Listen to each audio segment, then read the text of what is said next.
नमस्कार। आज आप सुनेंगे अमृता प्रीतम की लिखी हुई कहानी जंगली बूटी। जंगली बूटी की अंगूरी उस छोटे से और पिछड़े हुए गांव की जन्मी पली है, जहां औरत को संस्कारों से और रस्म रीति से स्वतंत्र होकर कभी मोहब्बत करने का ख्याल नहीं आया। यहाँ तक कि उसका विश्वास यह बन गया है कि यदि किसी अनजान लड़की को किसी मर्द से प्यार हो जाता है, तो इसका मतलब यह है कि उस मर्द ने पान में या किसी मिठाई में डालकर कोई जंगली बूटी उसको खिला दी होगी, जिसके असर में उससे मोहब्बत का पागलपन आ गया है। और इस विश्वास में जीती और हंसती खेलती अंगूरी के मन में जब मोहब्बत की पहली कसक पड़ती है और वह बावरी होकर जब कसम खाने लगती है कि कभी किसी के हाथों मिठाई नहीं खाई, न कभी पान खाया है, तब उसके भोले दर्द के सामने सारी समझदारियां सिर नीचा कर लेती है। तो चलिए दोस्तों, सुनते हैं जंगली बूटी। अंगूरी मेरे पड़ोसियों के पड़ोसियों के पड़ोसियों के घर उनके बड़े ही पुराने नौकर की बिल्कुल नई बीवी है। एक तो नई इस बात से कि वह अपने पति की दूसरी बीवी है, सो उसका पति दुहाजी हुआ। जू का मतलब अगर जून हो, तो इसका पूरा मतलब निकला दूसरी जून में पड़ चुका आदमी, यानी दूसरे विवाह की जून में। और अंगूरी क्योंकि अभी विवाह की पहली जून में ही है, यानी पहली विवाह की जून में, इसलिए नई हुई। और दूसरे वह इस बात से भी नई है कि उसका गौना आए अभी जितने महीने हुए हैं, वे सारे महीने मिलकर भी 1 साल नहीं बनेंगे। 5-6 साल हुए प्रभाती जब अपने मालिकों से छुट्टी लेकर अपनी पहली पत्नी की क्रिया करने के लिए अपने गांव गया था। तो कहते हैं कि क्रिया वाले दिन इस अंगूरी के बाप ने उसका अंगूछा निचोड़ दिया था।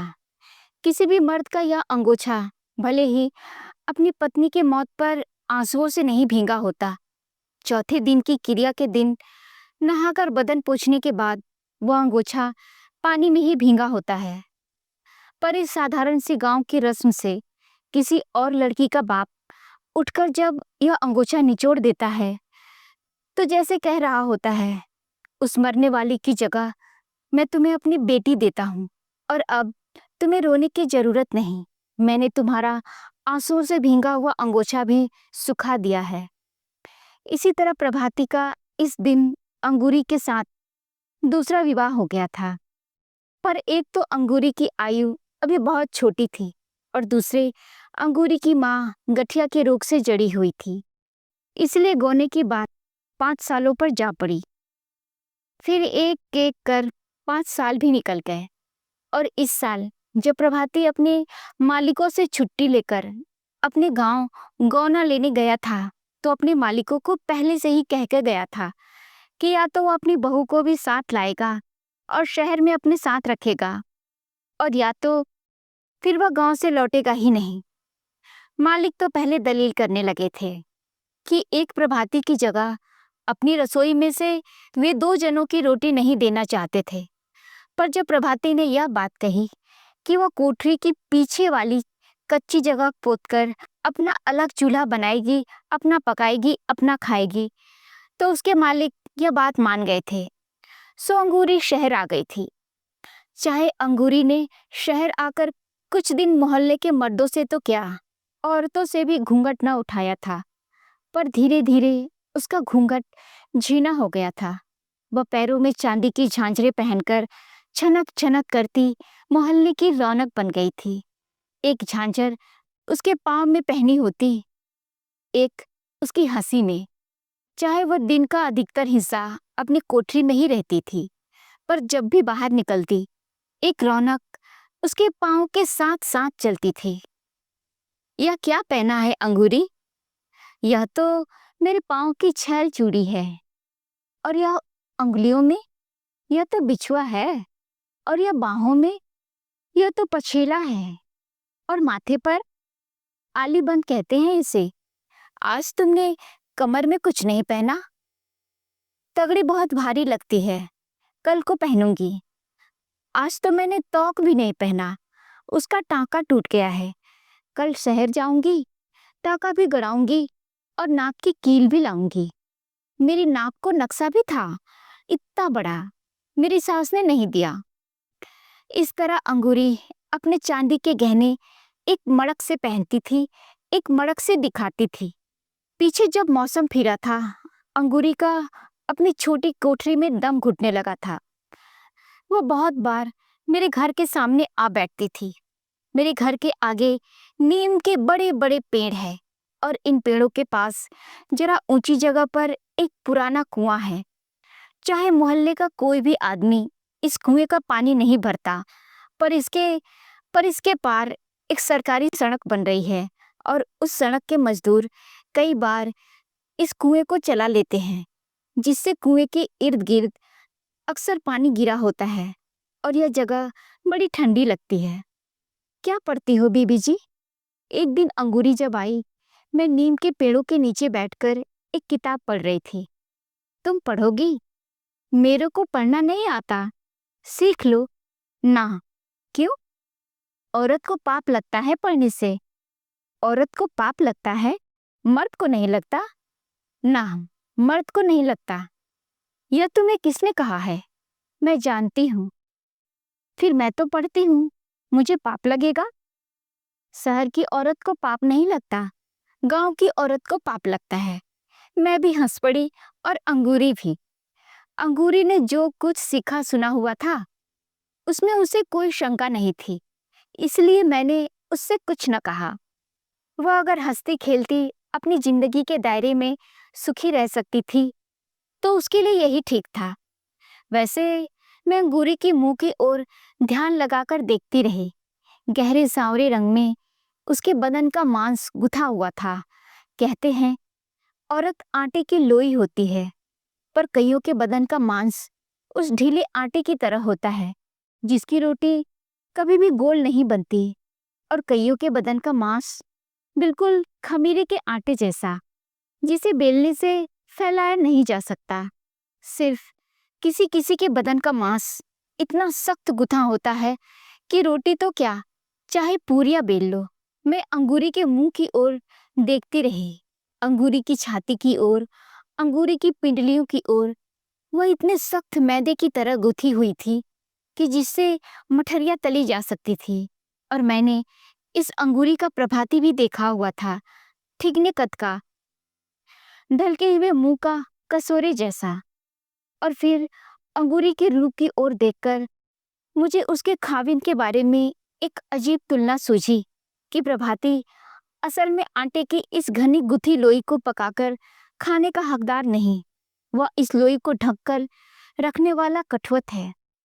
इस तुलना से मुझे खुद ही हंसी आ गई, पर मैं अंगूरी को इस तुलना का आभास नहीं देना चाहती थी, इसलिए उससे मैं उसके गांव की छोटी छोटी बातें करने लगी। माँ बाप की, बहन भाइयों की और खेतों खलिहानों की बातें करते हुए मैंने उससे पूछा, अंगूरी, तुम्हारे गांव में शादी कैसे होती है? लड़की छोटी सी होती है, 5-7 साल की। जब वो किसी के पाँव पूज लेती है। कैसे पूजती है पाँव? लड़की का बाप जाता है, फूल की एक थाली ले जाता है, साथ में रुपए, और लड़के के आगे रख देता है। ये तो एक तरह से बाप ने पाँव पूज लिए, लड़की ने कैसे पूजे? लड़की की तरफ से तो पूजे, पर लड़की ने तो उसे देखा भी नहीं। लड़कियां नहीं देखती, लड़कियां अपने होने वाले खाविंद को नहीं देखती ना। कोई भी लड़की नहीं देखती ना। पहले तो अंगूरी ने ना कर दी, फिर कुछ सोच समझकर कहने लगी, जो लड़कियां प्रेम करती हैं वे देखती हैं। तुम्हारे गांव में लड़कियां प्रेम करती हैं? कोई कोई। जो प्रेम करती है उसको पाप नहीं लगता। मुझे असल में अंगूरी की वह बात स्मरण हो आई थी कि औरत को पढ़ने से पाप लगता है, इसलिए मैंने सोचा कि उस हिसाब से प्रेम करने से भी पाप लगता होगा। पाप लगता है, बड़ा पाप लगता है, अंगूरी ने जल्दी से कहा। अगर पाप लगता है तो फिर वे प्रेत क्यों करती हैं? ये तो बात यह होती है कि कोई आदमी जब किसी छोकरी को कुछ खिला देता है तो वह उससे प्रेम करने लग जाती है। कोई क्या खिला देता है उसको? एक जंगली बूटी होती है, बस वही पान में डालकर या मिठाई में डालकर खिला देता है। छोकरी उससे प्रेम करने लग जाती है। फिर उसे वही अच्छा लगता है, दुनिया का और कुछ भी अच्छा नहीं लगता। सच, मैं जानती हूँ, मैंने अपनी आंखों से देखा है। किसे देखा था? मेरी एक सखी थी, इतनी बड़ी थी मेरे से। फिर फिर क्या? वह तो पागल हो गई उसके पीछे, शहर चल गई उसके साथ। या तुम्हें कैसे मालूम कि तेरी सखी को उसने बूटी खिलाई थी, बर्फी में डालकर खिलाई थी? और नहीं तो क्या, वह ऐसे ही अपने माँ बाप को छोड़कर चली जाती। वह उसको बहुत चीजें लाकर देता था। शहर से धोती लाता था, चूड़ियां भी लाता था, शीशे और मोतियों की माला भी। ये तो चीजें हुई ना, पर यह तुम्हें कैसे मालूम कि उसने जंगली बूटी खिलाई थी? नहीं खिलाई थी तो फिर उसको प्रेम क्यों करने लग गए? प्रेम तो यूं भी हो जाता है। नहीं, ऐसे नहीं होता। जिससे माँ बाप बुरा मान जाएं, भला उससे प्रेम कैसे हो सकता है? तूने वह जंगली बूटी देखी है? मैंने नहीं देखी। वे तो बड़ी दूर से लाते हैं, फिर छुपाकर मिठाई में डाल देते हैं या पान में डाल देते हैं। मेरी माँ ने तो पहले ही बता दिया था कि किसी के हाथ से मिठाई नहीं खाना। तूने बहुत अच्छा किया कि किसी के हाथ से मिठाई नहीं खाई। पर तेरी उस सखी ने कैसे खा ली? अपना किया पाएगी, किया पाएगी। कहने को तो अंगूरी ने कह दिया, पर शायद उसे सहेली पर स्नेह आ गया था या तरस आ गया। दुखे हुए मन से कहने लगी, बावरी सी हो गई थी बेचारी, बालों में कंघी भी नहीं लगाती थी, रात को उठ उठकर गाने गाती थी। क्या गाती थी? पता नहीं क्या गाती थी। जो कोई बूटी खा लेती है, कुछ गाती है, रोती भी बहुत है। बात गाने से रोने पर आ पहुंची थी, इसलिए मैंने अंगूरी से कुछ और न पूछा। और अब थोड़े ही दिनों की बात है। एक दिन अंगूरी नीम के पेड़ के नीचे चुपचाप मेरे पास आ खड़ी हुई। पहले जब अंगूरी आया करती थी तो छन छन करती 20 गज दूर से ही उसके आने की आवाज सुनाई दे जाती थी। पर आज उसके पैरों की झांझरें पता नहीं कहाँ खोई हुई थी। मैंने किताब से सिर उठाया और पूछा, क्या बात है अंगूरी? अंगूरी पहले कितनी ही देर मेरी ओर देखती रही, फिर धीरे से कहने लगी, बीबी जी, मुझे पढ़ना सिखा दो। क्या हुआ अंगूरी? मेरा नाम लिखना सिखा दो। किसी को खत लिखोगी? अंगूरी ने उत्तर न दिया, एकटक मेरे मुंह की ओर देखती रही। पाप नहीं लगेगा पढ़ने से? मैंने फिर पूछा। अंगूरी ने फिर जवाब न दिया और एकटक सामने आसमान की ओर देखने लगी। यह दोपहर की बात थी। मैं अंगूरी को नीम के पेड़ के नीचे छोड़कर अंदर आ गई थी। शाम को फिर कहीं से मैं बाहर निकली तो देखा अंगूरी अब भी नीम के पेड़ के नीचे बैठी हुई थी, बड़ी सिमटी हुई थी। शायद इसलिए कि शाम की ठंडी हवा दिल में थोड़ी थोड़ी कपकपी छेड़ रही थी। और मैं अंगूरी की पीठ की ओर थी। अंगूरी के होठों पर एक गीत था, पर बिल्कुल सिसकी जैसा। मेरी मुंदरी में लागो नगीनवा, हो बैरी कैसे काटू जोवनवा। अंगूरी ने मेरे पैरों की आहट सुन ली, मुंह फेर कर देखा और फिर अपने गीत को अपने होठों में समेट लिया। तू तो बहुत अच्छा गाती है अंगूरी। सामने दिखाई दे रहा था कि अंगूरी ने अपने आंखों में कांपते हुए आंसू को रोक लिए और उनकी जगह अपने होठों पर एक कांपती हंसी रख दी। मुझे गाना नहीं आता। आता है, यह तो तेरी सखी गाती थी, उसी से सुना था। फिर मुझे भी सुनाओ। ऐसे ही गिनती है बरस की, 4 महीने ठंडी होती है, 4 महीने गर्मी और 4 महीने बरखा। ऐसे नहीं अंगूरी, गा के सुनाओ। अंगूरी ने गाया तो नहीं, पर 12 महीनों को ऐसे गिना दिया जैसे ये सारा हिसाब वो अपनी उंगलियों पर कर रही हो। 4 महीने राजा ठंडी होवत है, थर थर कापे करेजवा। 4 महीने राजा गर्मी होवत है, थर थर कापे पवनवा। 4 महीने राजा बरखा होवत है, थर थर कापे बदरवा। अंगूरी अंगूरी एकटक मेरे मुंह की ओर देखने लगी। मन में आया कि इसके कंधे पर हाथ रखूं, पूछूं, पगली, कहीं जंगली बूटी तो नहीं खा ली? मेरा हाथ उसके कंधे पर रखा भी गया, पर मैंने यह बात पूछने के स्थान पर यह पूछा, तूने खाना भी खाया है या नहीं? खाना? अंगूरी ने मुंह ऊपर उठाकर देखा। उसके कंधे पर रखे हुए हाथ के नीचे मुझे लगा कि अंगूरी की सारी देह कांप रही थी। जाने अभी अभी उसने जो गीत गाया था, बरखा के मौसम में कांपने वाले बादलों का, गर्मी के मौसम में कांपने वाली हवा का और सर्दी के मौसम में कांपने वाले कलेजे का, उस गीत का सारा कंपन अंगूरी की देह में समाया हुआ था। यह मुझे मालूम था कि अंगूरी अपनी रोटी का खुद ही आहार करती थी। प्रभाती मालिकों की रोटी बनाता था और मालिकों के घर से ही खाता था, इसलिए अंगूरी को उसकी रोटी का आहार नहीं था। इसलिए मैंने फिर कहा, तूने आज रोटी बनाई है या नहीं? अभी नहीं। सवेरे बनाई थी? चाय पी थी? चाय?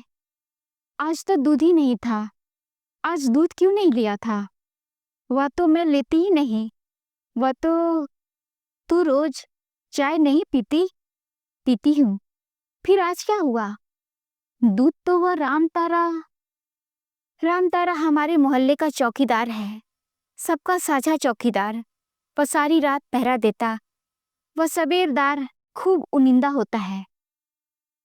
मुझे याद आया कि जब अंगूरी नहीं आई थी, वह सवेरे ही हमारे घरों से चाय का गिलास मांगा करता था, कभी किसी के घर से और कभी किसी के घर से, और चाय पीकर वो कुएं के पास खाट डालकर सो जाता।